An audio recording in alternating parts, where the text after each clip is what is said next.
Assalamualaikum warahmatullahi wabarakatuh. Innal hamdalillah nahmaduhu wa nasta'inuhu wa nastaghfiruh wa na'udzu billahi min shururi anfusina wa min sayyiati a'malina. Man yahdihillahu fala mudilla lahu wa man yudlil fala hadiya lahu. Asyhadu an la ilaha illallah wahdahu la syarika lahu wa asyhadu anna Muhammadan abduhu wa rasuluh. Qala Allah Ta'ala fi kitabihil karim, ya ayyuhalladzina amanu taqullaha haqqa tuqatih wala tamutunna illa wa antum muslimun. Amma ba'd ayyul ikhwah, insyaallah pada hari ini kita memulai kajian Kitab Tauhid. Setelah selesai alhamdulillah membahas yaitu kitab Al-Usul Ats-Tsalatsah. Kitab Tauhid yang ditulis oleh Syekh Muhammad bin Abdul Wahhab At-Tamimi merupakan kitab yang agung, yang sangat penting untuk kita pahami. Kenapa? Karena kitab ini berbicara tentang tauhid, yang itu merupakan kunci surga. Tauhid yang merupakan dakwah semua nabi dan rasul. Maka kewajiban kita untuk betul-betul mempelajari kitab ini. Kita langsung saja, kata beliau, Kitabut Tauhid. Kitab At-Tauhid. Apa itu Tauhid, Bapak sekalian? Tauhid itu masdar. Dari kata wahhada, yuwahhidu, tauhidan. Artinya apa? Yaitu ja'alahu wahidan.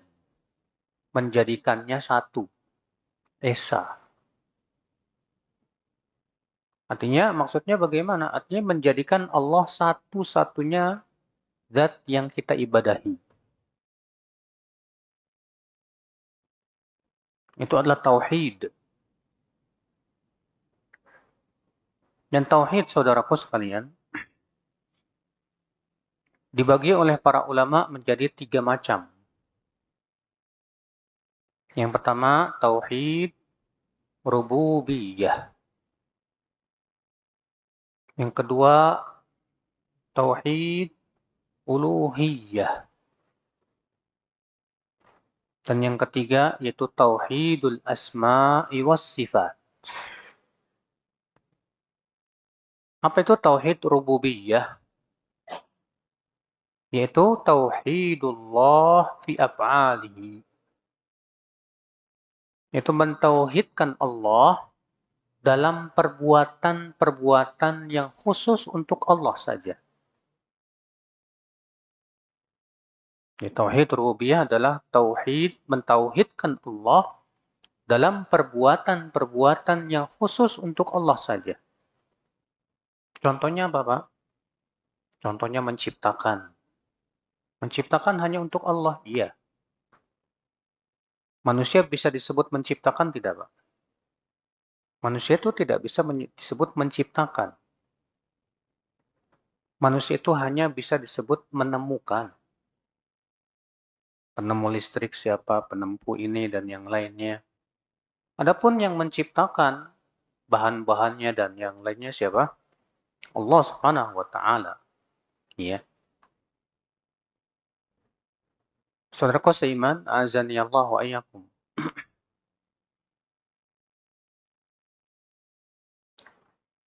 Contohnya lagi apa? Perbuatan yang khusus untuk Allah. Menghidupkan dan mematikan. Itu hanya untuk Allah saja. Contoh lagi apa? Mengatur alam semesta. Contoh lagi, memberikan manfaat dan menolak mudarat. Contoh lagi, Hmm? Perbuatan yang khusus untuk Allah saja. Hah? Memberi rezeki, sahih. Ada lagi? Ada lagi yang memberikan contoh? Perbuatan yang khusus untuk Allah saja, tidak untuk yang lain. Apa? Contoh. Memberi jodoh. Betul. Ini Bapak lagi nyari jodoh yang kedua kayaknya. Menghidupkan dan mematikan sudah tadi. Menyembuhkan. Itu hanya khusus untuk Allah saja. Ada lagi? Nah, apa tadi? Mentakdirkan. Betul, itu hanya untuk Allah saja. Mengijabah doa. Itu hanya Allah saja. Mengetahui yang gaib. Maka itu hanya untuk Allah saja. Maka siapa yang memberikan perbuatan-perbuatan yang khusus Allah ini kepada makhluk, maka dia telah berbuat syirik. Contoh misalnya kalau ada orang punya keyakinan sesuatu itu bisa memberikan manfaat tanpa izin Allah. Atau sesuatu itu bisa menolak bala tanpa izin Allah. Ini syirik, Pak. Contoh misalnya kalau ada orang punya keyakinan Kiai Fulan tahu yang gaib. Syirik. Atau orang sufi yang meyakini bahwa Nabi Muhammad SAW mengetahui yang gaib. Syirik. Kenapa? Karena Rasulullah tidak tahu yang gaib. Dalilnya mana? Surat Al-A'raf ayat 188. Allah mengatakan, "Qul la amliku li nafsi naf'an wa la dharran illa ma syaa Allah. Walau kuntu a'lamul ghaib lastakthartu minal khair wa ma massani yasu." Katakan hai Muhammad, aku tidak memiliki untuk diriku manfaat dan mudarat kecuali apa yang Allah kehendaki. Kalaulah aku mengetahui yang gaib, tentu aku akan memperbanyak kebaikan dan tidak akan menimpaku keburukan.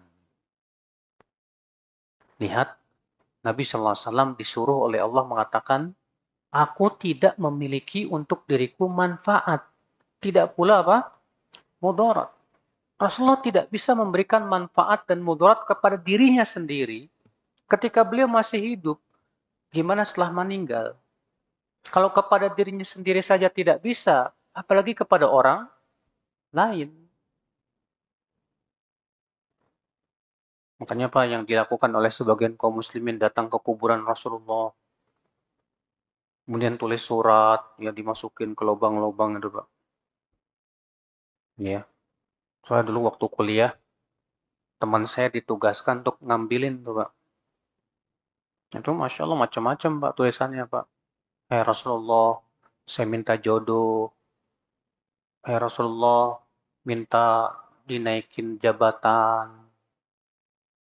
Ya, ada lagi yang minta dientengkan rezeki. Mereka punya keyakinan kali ya Rasulullah bangkit dari kuburnya ngambilin kali, bacain kali. Ini jelas kesyirikan Bapak sekalian. Ini namanya meminta kepada Rasulullah Sallallahu Alaihi Wasallam. Berdoa kepada selain Allah termasuk apa? Syirik. Karena tidak ada yang bisa mengijabah doa kecuali siapa? Allah. Siapa yang punya keyakinan bahwa Nabi Muhammad SAW bisa mengijabah doa, dia telah memberikan kepada Rasulullah sifat ketuhanan. Ya. Nah ini saudaraku sekalian. Jadi ini namanya tauhidur rububiyah. Itu mentauhidkan Allah dalam perbuatan-perbuatan yang itu khusus untuk Allah saja. Dan subhanallah Bapak sekalian, tauhid rububiyah ini rupanya juga diyakini oleh orang-orang musyrikin Quraisy. Orang-orang musyrikin Quraisy, mereka punya keyakinan bahwa yang menciptakan langit dan bumi siapa? Allah. Ya. Itu keyakinan orang-orang musyrikin Quraisy.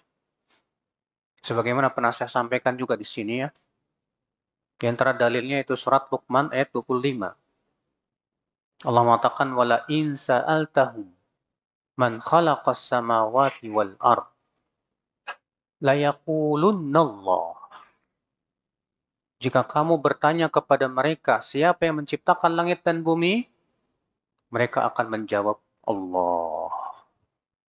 Ini keyakinan orang-orang musyrikin Quraisy. Iya. Jadi kenapa mereka ini tetap dianggap kafir, Pak? Padahal mereka meyakini bahwa pencipta langit dan bumi hanya Allah. Bukan Lata, bukan Uzza, bukan sesembahan-sesembahan yang mereka sembah selain Allah itu, Pak. Mereka yakin.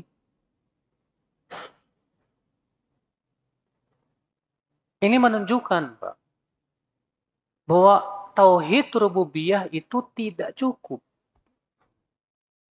Tidak cukup menjadikan seseorang disebut muslim. Ya. Sebatas meyakini Allah pencipta langit dan bumi, Allah yang memberikan rezeki, Allah yang mengetahui yang gaib, tidak cukup.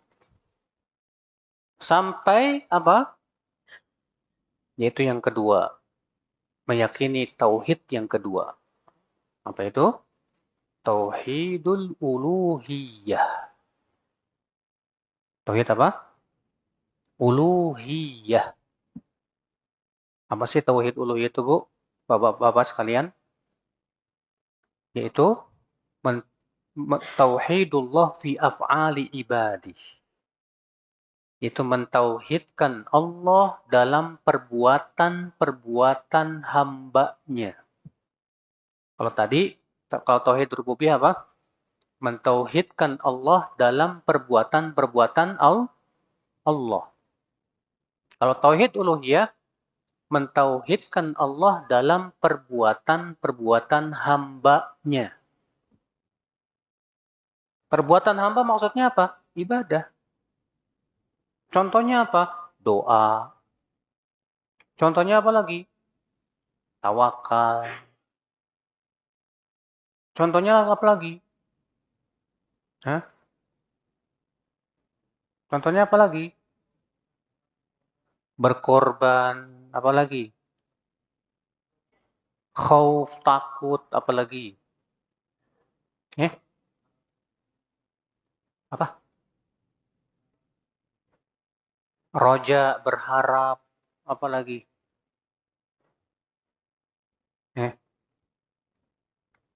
Mana nih yang kemarin belajar usul thalatha? Sholat, betul. Isti'anah, sahih. Minta pertolongan. Apalagi? Nadar, Masya Allah. Apalagi? Isti'adah, minta perlindungan. Apalagi? Tawakal, doa. Ini semua perbuatan-perbuatan hamba, ibadah. Dan ini, semua ibadah ini hanya untuk siapa? Allah. Maka siapa yang memalingkan ibadah-ibadah ini kepada selain Allah, Pak? Maka pelakunya musyrik. Pelakunya disebut apa? Musyrik. Nah ini Bapak sekalian, yang tidak diterima oleh orang-orang musyrikin Quraisy. Orang musyrikin Quraisy itu, Pak, menganggap tauhid itu sebatas tauhid rububiyah. Dan mereka tidak mengakui tauhid uluhiyah. Makanya orang Quraisy, anehnya orang Quraisy di sini kan. Kalau ditanya siapa yang menciptakan langit dan bumi, mereka jawab apa? Allah. Bukan Lata, bukan. Terus kenapa kalian beribadah kepada Lata? Kenapa kalian beribadah kepada Uzza? Apa kata mereka, Pak? Jawabnya dalam surat Az-Zumar ayat 3. Walladzina walladzina takhadhu min dunihi awliya ma na'buduhum illa liyuqarribuna ila Allahi zulfa. Dan orang-orang yang mengambil tandingan-tandingan selain Allah itu berkata, kami tidak beribadah kepada mereka kecuali agar ibadah kami kepada mereka itu bisa mendekatkan diri kami kepada Allah. Oh, ini rupanya, Pak. Niatnya mereka beribadah kepada Lata, Uzza. Tujuannya supaya ibadah mereka kepada Lata, Uzza ini bisa mendekatkan diri kepada siapa? Kepada Allah. Subhanallah. Sehingga mereka menganggap nggak masalah ibadah kepada selain Allah asal tujuannya kepada Allah. Padahal ibadah itu hanya untuk siapa? Allah saja, tidak pada yang lain. Allah berfirman dalam surat Al-Baqarah 21. Ya ayuhan nas, u'budu rabbakumul ladzi khalaqakum walladzina min qablikum la'allakum tattaqun. Hai manusia, beribadahlah kalian kepada siapa? Kepada Rabb kalian yang telah menciptakan kalian. Tuh lihat. Allah mengatakan ibadah itu untuk siapa? Kepada siapa? Kepada Tuhan kalian yang telah menciptakan kalian. Seakan di sini Allah ingin membantah orang musyrikin. Karena orang musyrikin Quraisy punya keyakinan bahwa yang menciptakan langit dan bumi siapa? Allah. Yang menciptakan manusia, Allah. Tapi mereka beribadah kepada selain Allah. Dengan tujuan mendekatkan diri kepada Allah. Caranya salah. Maka Allah ingatkan mereka, hai manusia, beribadahlah kalian kepada Rob kalian yang telah menciptakan kalian. Artinya, jika kalian meyakini kalau Allah pencipta langit dan bumi, hendaknya ibadah kalian itu hanya kepada Dia saja. Bukan kepada selain Allah Subhanahu wa taala. Maka di sini Allah membantah, Pak, perbuatan orang-orang musyrikin Quraisy itu. Ya. Kemudian Allah menyebutkan di ayat yang ke-22-nya, Alladzi ja'ala lakumul arda firasya was samaa'a binaa'a wa anzala minas samaa'i maa'an fa akhraja bihi minas samarati rizqan lakum fala taj'alu lillahi andadan wa antum ta'lamun. Dialah Allah yang telah menjadikan bumi sebagai hamparan dan langit sebagai bangunan. Dan Allah turunkan dari langit itu air hujan. Dengan air hujan itu, ya, Allah keluarkan berbagai macam buah-buahan sebagai rezeki buat kalian. Setelah itu Allah mengatakan apa? Fala taj'alu lillahi andada. Maka jangan kalian jadikan untuk Allah tandingan-tandingan. Wa antum ta'lamun. Dalam keadaan kalian tahu bahwa yang menciptakan semua, yang menurunkan menjadikan bumi hamparan, menjadikan langit bangunan, yang menurunkan air hujan itu Allah. Kalian tahu itu semuanya, maka jangan kalian jadikan tandingan untuk selain Allah, untuk Allah Subhanahu wa taala. Ini Pak, ini namanya tauhidul uluhiyah. Ya. Yang hakikatnya apa tadi tauhid uluhiyah? Yaitu mentauhidkan Allah dalam perbuatan-perbuatan hambanya. Apa bedanya dengan tauhid rububiyah tadi, Pak? Kalau tauhid rububiyah adalah mentauhidkan Allah dalam perbuatan-perbuatan yang khusus untuk Allah. Dan tauhid rububiyah berkonsekuensi kepada tauhid apa? Uluhiyah. Ya.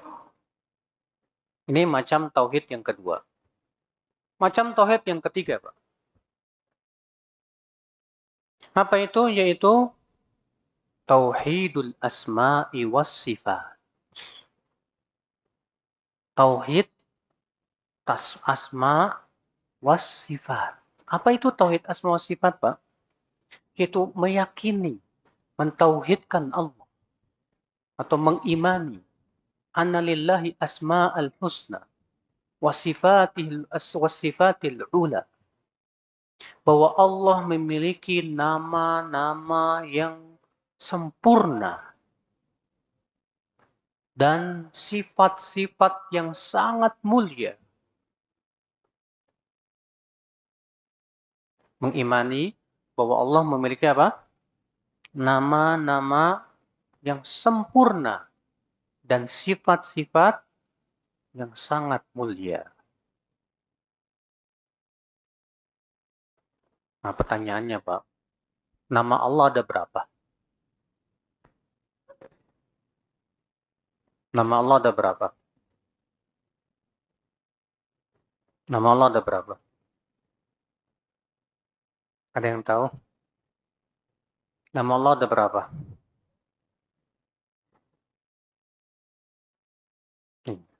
Tak terhitung. Sahih, betul. Nama Allah tak terhitung. Betul sekali.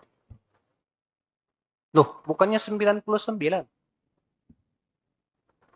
Nah, Imam An-Nawawi dalam syarah Sahih Muslim menjelaskan dalam kitab tersebut, ya, karena ada dua hadis nih, Pak. Hadis yang pertama Nabi bersabda apa? Inna lillahi tis'atan wa tis'ina isman mi'a illa wahidah man ahsaha dakhalal jannah. Allah memiliki 99 nama. Siapa yang mengihsoknya pasti masuk surga. Siapa yang menghitungnya dia masuk apa? Ke surga. Hadis yang kedua, itu doa Nabi sallallahu alaihi wasallam. Di mana Nabi sallallahu alaihi wasallam berdoa, ya. Beliau berdoa begini, as'aluka bi kulli ismin huwalak. Sammaita bihi nafsak. Au anzaltahu fi kitabik. Au 'allamtahu ahadan min khalqik. Au ista'tharta bihi fi ilmil ghaibi indak. Ya Allah, aku meminta kepadamu dengan melalui nama-nama yang engkau miliki. Atau nama yang engkau turunkan dalam kitabmu. Atau nama-nama yang engkau ajarkan kepada salah seorang dari hamba-Mu. Atau nama-nama yang engkau sembunyikan dalam ilmu gaib di sisimu. Lihat, berarti ada nama Allah yang Allah sembunyikan dalam ilmu gaib dan tidak diajarkan kepada siapapun kepada makhluknya. Sekarang, Pak, yang Allah sembunyikan ini siapa yang tahu?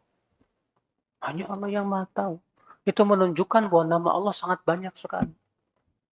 Lalu bagaimana mengkompromikan dua hadis yang seakan-akan bertabrakan ini? Kata Imam An-Nawawi tidak bertabrakan.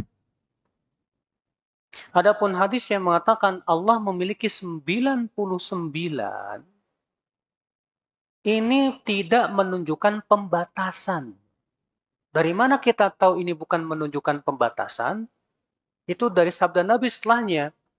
Siapa yang menghitungnya, berarti yang diperintahkan untuk menghitungnya hanya 99. Tidak menunjukkan bahwa nama Allah hanya 99. Contoh misalnya, kalau saya berkata, saya punya 99 kelereng. Siapa yang menemukannya, saya kasih hadiah. Apakah berarti saya cuma 99 kelereng? Anda, ya. Saya masih punya kelereng-kelereng yang lain. Cuma 99 ini memang khusus, silahkan yang mau mencari menemukannya saya kasih hadiah. Nah, itu menunjukkan kata Imam Nawawi bahwa apa? Kata-kata 99 itu bukan batasan. Yang benar bahwa nama Allah tidak terbilang jumlahnya, sangat banyak jumlahnya, hanya Allah yang Maha Tahu. Sekarang saya mau tanya, sifat Allah ada berapa?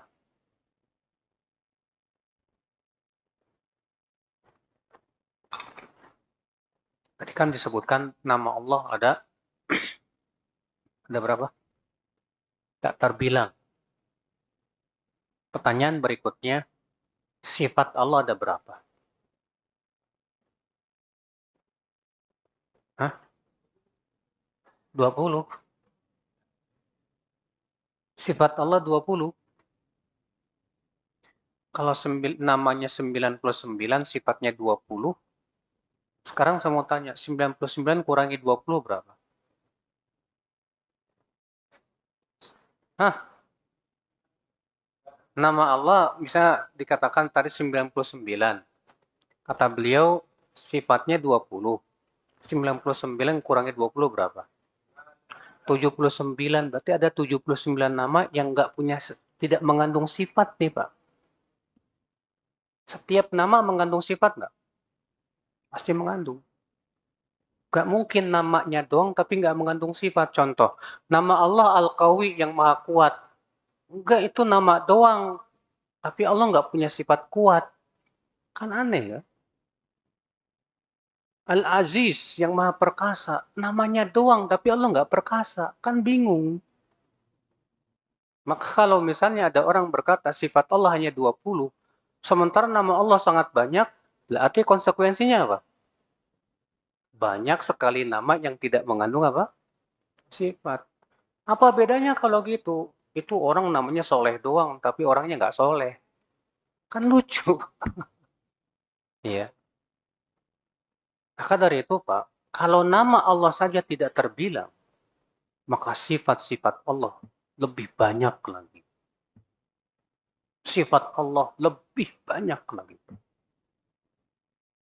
Cuma masalahnya Pak, kalau yang diajarkan di negeri kita ini Pak, ya, itu ada disebut dengan sifat 20 yang itu sebut sifat wajib. Wujud kidam bako mukhalafatul lil hawadithi. Siapa yang hafal?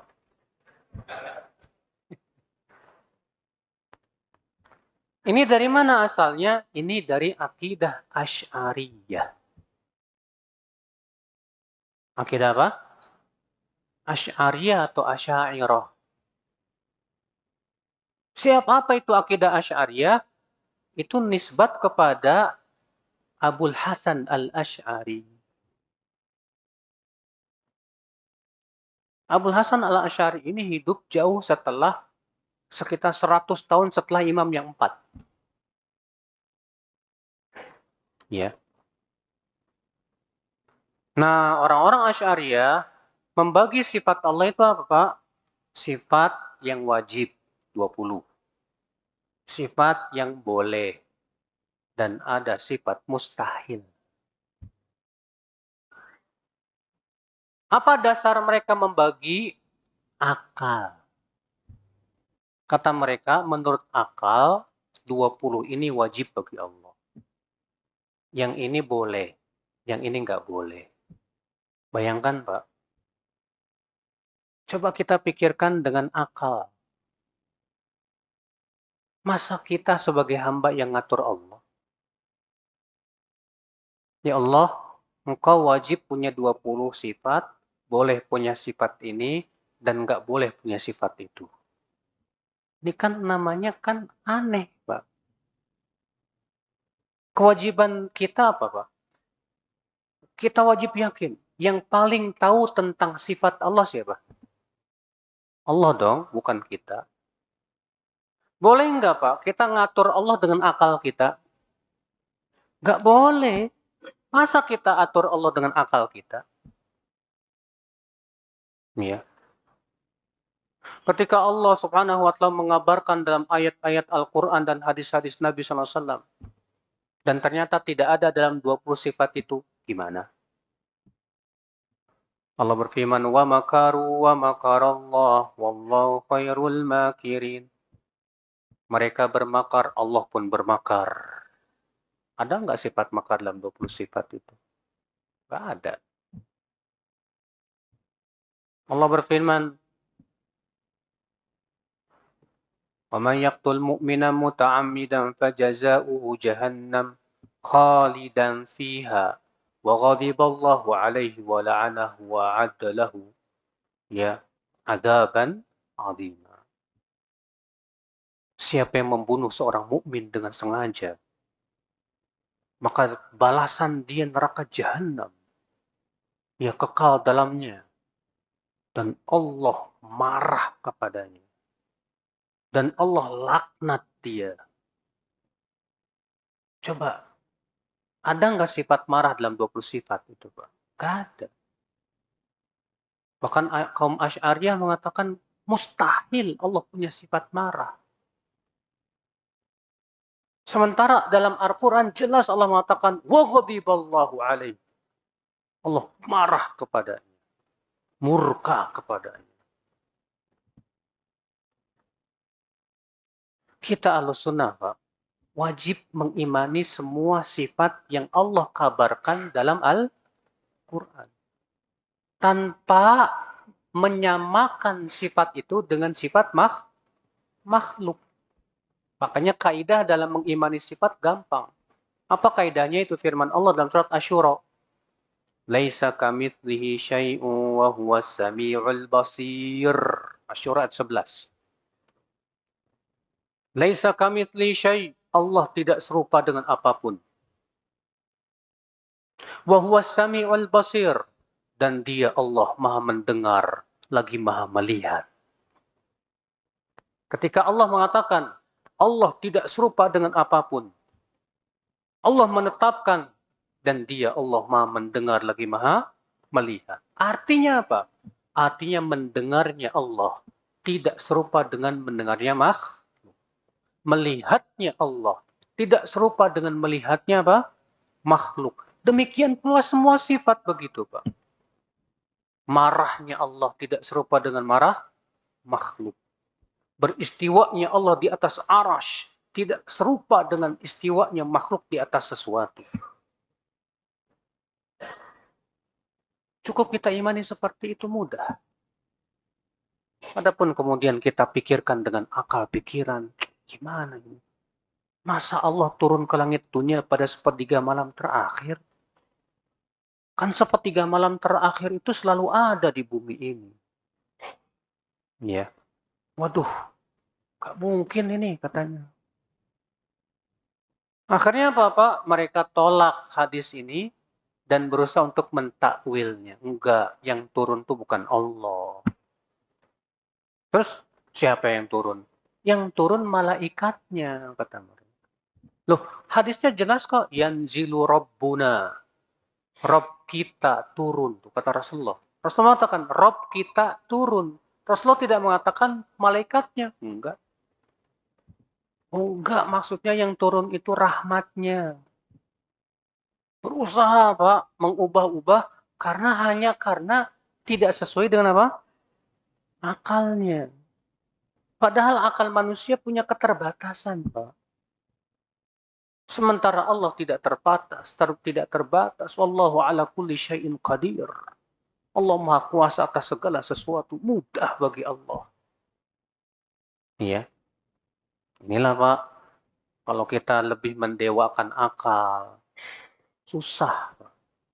Masalah-masalah gaib itu tidak mungkin bisa dicerna oleh akal, Pak. Coba aja, Bapak beriman tentang adanya azab kubur nggak, Pak? Bisa dicerna nggak dengan akal kita? Susah. Pernah nggak kali kuburan kemudian ada api neraka gitu atau gimana? Tidak ada. Masalahnya itu alam lain, alam gaib. Kita tidak tahu.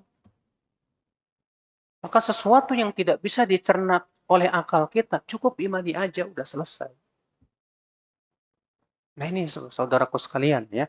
Jadi ini tauhid terbagi menjadi apa? 3. Yang pertama apa tadi? Tauhidur rububiyah. Yang kedua apa? Tauhidul uluhiyah. Yang ketiga, tauhidul asma'i was sifat. Pertanyaannya, Pak, ada nggak dalilnya pembagian tauhid jadi 3? Ada nggak hadis yang mengatakan tauhid terbagi menjadi 3? Kalau hadis mengatakan begitu nggak ada, Pak. Terus dari mana dong para ulama mengatakan tauhid terbagi menjadi 3, Pak? Dari istiqra, penelitian. Dari apa? Penelitian. Kalau Bapak belajar ilmu usul fikih, Pak, ada yang disebut dengan dalilul istiqra. Dalil dari hasil penelitian. Dan ini, Pak, banyak sekali dilakukan oleh para ulama. Saya berikan contoh aja. Ada enggak, para ulama kan membagi hukum Islam jadi 5 ya. Hukum Islam ada 5. Wajib, sunnah, makruh, mubah, makruh, haram. Ada enggak dalilnya dari hadis? Hukum Islam ada 5. Enggak ada. Dari mana para ulama mengatakan bahwa hukum Islam ada 5? Setelah meneliti semua dalil yang berhubungan dengan hukum. Setelah dikumpulkan seluruhnya, ternyata disimpulkan dari penelitian itu bahwa hukum Islam tidak lepas dari apa? 5. Wajib, sunnah, mubah, makruh, haram. Ya. Saudaraku seiman, azan ya Allah wa ya. Demikian pula, dari mana tauhid terbagi menjadi 3? Setelah diteliti tentang semua dalil-dalil tentang tauhid. Sebuah contoh aja. Dalam surat Al-Fatihah Allah berfirman, Alhamdulillahi Rabbil Alamin. Ar-Rahmanir Rahim. Di 2 ayat ini saja mengandung 3 macam tauhid. Alhamdulillah. Segala puji hanya bagi, ini tauhid apa? Uluhiyah. Artinya memurnikan pujian hanya untuk siapa? Oh. Rabbil Alamin. Rabb semesta alam. Itu menunjukkan tauhid apa? Rububiyah. Ar-Rahmanir Rahim. Yang Maha Rahman dan Maha Rahim. Menunjukkan tauhid apa? Asma was sifat. Maliki yaumiddin. Yang raja hari pembalasan. Menunjukkan kepada tauhid apa, Pak? Rububiyah. Iyyaka na'budu wa iyyaka nasta'in. Hanya kepada Engkau kami beribadah dan hanya kepada Engkau kami minta pertolongan. Tauhid apa? Uluhiyah. Ihdinas siratal mustaqim. Berikan kami ya Allah hidayah kepada jalan yang lurus. Doa. Tauhid apa? Uluhiyah. Maka kalau kita dapati ternyata ya, kalau kita kumpulkan semua dari Al-Quran dan hadis, tampaklah kepada kita bahwa tauhid terbagi menjadi apa? 3. Ini disebut dengan dalil istiqra. Ingat ya. Makanya saya merasa heran, Pak, dengan seorang Habib di video YouTube yang menolak pembagian tauhid menjadi 3 ini, Pak. Dengan klaim katanya bahwa nggak ada dalilnya. Iya. Padahal dalam ilmu usul fikih dalil istiqra ini masyhur bagi orang yang belajar ilmu usul fikih dan banyak digunakan oleh para ulama. Mau dikatakan di zaman Nabi nggak ada yang bagi. Kita katakan apakah ada di zaman Nabi pembagian hukum jadi 5? Nggak ada juga. Ya. Nah, saudaraku sekalian, azani Allah wa iyyakum. Bahkan dia mengatakan, katanya, pembagian tauhid menjadi 3 itu sama dengan trinitas. Sama dengan apa? Trinitas. Kalau trinitas beda, Pak. Trinitas itu oknumnya beda-beda. Ada Tuhan apa? Allah, anak, sama kalau ini tauhid 3, ini semuanya untuk Allah saja. Hanya untuk Allah. Masa disamakan dengan trinitas? Yang benar aja, Mas. Iya. Nah, ini saudaraku sekalian, azan ya Allah wa yakum, sepertinya sudah masuk Isya. Kita insya Allah tanya jawab setelah adzan. Nah,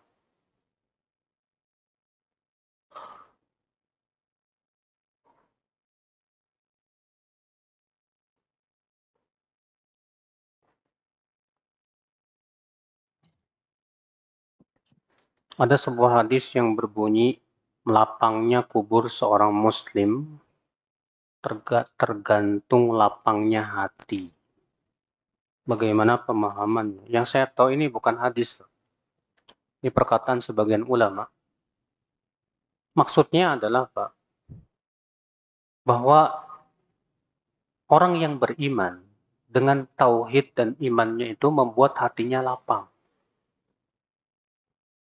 Karena tauhid, keimanan, ketakwaan, itu membuat hati seorang mukmin apa? Lapang.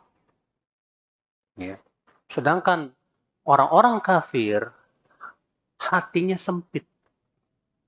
Sempit dia untuk menerima hidayah. Sempit akhirnya kesabarannya. Mudah putus asa. Ya. Tidak seperti hatinya seorang apa? Mukmin. Makanya mukmin dengan lapangnya dada dia, lapangnya hati dia, kesabarannya panjang, tidak mudah putus asa, kuat menghadapi ujian dan cobaan. Ya.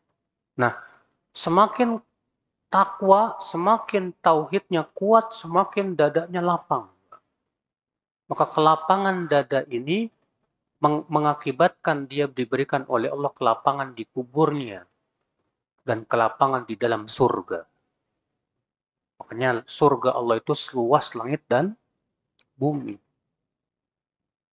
Nah, hatinya orang yang kafir sempit. Maka Allah pun sempitkan kuburnya. Dan dalam neraka pun dia disimpan di dalam tempat yang sempit. Allah berfirman, innaha alaihim muqsadah fi amadim mumaddadah. Sesungguhnya mereka dalam api neraka itu muqsadah, ditutup rapat. Fi amadim mumaddadah, dalam tiang-tiang mereka diikat. Kenapa? Karena mereka dahulu di dunia menutup rapat hatinya dari apa? Hidayah dan keimanan. Dan mereka mengikat dirinya dengan hawa nafsu. Maka balasannya pun sama nanti pada hari kiamat. Na'udzubillah. Sallallahu alaihi wal afiyah. Apa hukumnya mentakwil sifat? Nggak boleh. Tahu, tahu nggak Pak artinya takwil, Pak? Takwil itu artinya memalingkan sebuah lafaz dari maknanya yang kuat kepada makna yang lain tanpa dalil. Contoh, kata-kata singa, maknanya yang kuat apa, Pak? Hah? Kata-kata singa, maknanya yang kuat apa, Pak? Binatang buas. Yang kita tahu semua, ya kan? Nah, tidak boleh kita katakan maksud singa ini seorang laki-laki yang pemberani, kecuali kalau memang ada dalil yang menunjukkannya. Contoh, kalau ada orang berkata kepada antum, aku melihat singa. Yang harus antum pahami pertama kali apa? Binatang buas. Tapi kalau ada orang berkata, aku melihat ya singa menunggang kuda. Gak mungkin maknanya binatang buas. Pasti itu maksudnya seorang laki-laki yang pemberani. Dari mana redaksinya? Paham tidak, Pak? Nah, kalau memang redaksinya menunjukkan kepada itu, baru kita bisa takwil. Tapi kalau tidak ada dalil, tidak ada tiba-tiba langsung ditakwil, ini nggak boleh. Sebab kalau semua ucapan manusia ditakwil dengan alasan itu majaz, susah kita memahami ucapan orang, Pak. Bapak bilang ke anak, nak, pergi kamu ke pasar sana, ya, beli kambing. Pulang-pulang si anak beli ayam. Ditanya, kok disuruh beli kambing malah beli ayam? Yang saya pahami, kata-kata kambing ini majas, Pak. Coba bayangkan, Pak. Ya. Kalau seperti ini rusak, Pak, jadinya, Pak. Sekarang saya mau tanya, Al-Quran fasih tidak? Rasulullah fasih tidak? Apa sih makna fasih itu, Pak? Fasih itu artinya penjelasannya sangat mudah dipahami tanpa harus berpikir panjang. Itu namanya fasih. Nah, kalau Al-Quran harus ditakwil-takwil, berarti itu menunjukkan Al-Quran tidak fasih. Iya. Nah, kapan boleh mentakwil? Sudah kita sebutkan tadi. Kalau ada dalil, baru boleh iya. Adapun mentakwil hanya sebatas karena ini nggak sesuai dengan akal. Kita katakan akal ente yang error. Jangan tuduh dulu dalil yang tidak masuk di akal, tapi tuduh dulu akalnya. Itu yang benar, saudaraku sekalian. Azani Allah wa iyyakum. Ya. Paham kan? Insyaallah. Apakah benar ada hadis tentang keutamaan semangka palsu? Kata para ulama, semua hadis yang menyebutkan tentang keutamaan semangka palsu. Ya. Apa yang dimaksud dengan tahrif, taktil, takyif, dan tamsil? Tahrif artinya mengubah-ubah makna. Nah itu tadi kita sudah sebutkan takwil itu, Pak. Yang kedua taktil. Taktil artinya menolak sifat Allah. Hanya karena klaim katanya tidak masuk akal. Itu taktil namanya. Takyif. Takyif artinya mempertanyakan tentang tata cara sifat Allah. Contoh, Allah beristiwa di atas aras. Lalu kita tanya, gimana cara istiwanya? Dudukkah? Nongkrongkah? Bersilakah? Kita katakan tidak boleh ente nanya. Karena ini tidak pernah dikabarkan oleh Allah, tidak juga Rasul. Cukup imani saja Allah beristiwa di atas aras, selesai. Ya. Tamsil itu menyerupakan sifat Allah dengan sifat makhluk. Seperti mengatakan Allah melihat seperti melihatnya haram. Ya.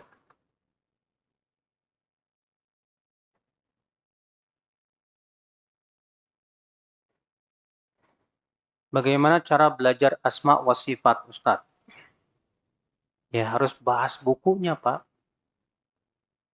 Ya.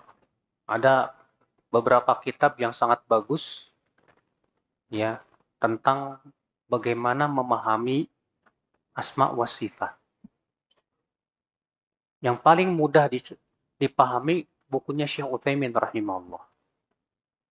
Ya, itu Qawaid fil Asma'i was Sifat. Demikian pula yang ditulis oleh Syekh Muhammad bin Khalifah At-Tamimi. Ya, banyak sebetulnya buku masalah ini, Pak. Cuman insya Allah nanti kalau ada waktu kita bahas insya Allah. Biiznillah. Ya. Baik, sepertinya sudah tidak ada lagi yang bertanya. Kita tutup. Subhanakallah bihamdik. Asyhadu an la ilaha illa anta astaghfiruka wa atubu ilaik. Assalamualaikum warahmatullahi wabarakatuh.